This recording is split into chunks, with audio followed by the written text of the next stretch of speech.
Tengah nak kira wek nak lihat motor ya. Alhamdulillah.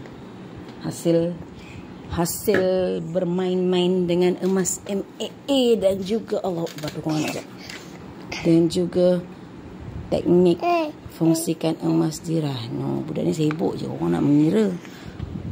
Dia pun sibuk kan nak mengira. Kira. Ni baru aku beli untuk Kak Long. Semalam pun sampai yang ni. Ni Kak Long punya, alhamdulillah. Baru beli. Untuk Kak Long ni. Syukur sangat. Nampak kecil je kan. Sekarang emas mahal. Nampak kecil je.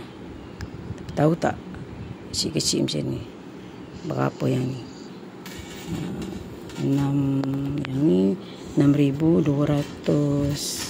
berapa $6,200 berapa ringgit, entah tak ingat. Hazikah punya. Bolehlah tambah set anak sulung ibu seorang tu. Ni kenapa sibuk coyang ni? Kenapa ya sibuk sangat coyang ni? Tak sini nak. Alright, good boy. Kenapa? Kita tak suka nak tunjuk, tapi niatnya kalau kita sharing, kita nak orang tu nampak manfaat kewangan emas. Tapi masalah dia, bila kita sharing orang kata tunjuk, bila kita tak tunjuk orang kata tipu. Problem hati, masalah hati.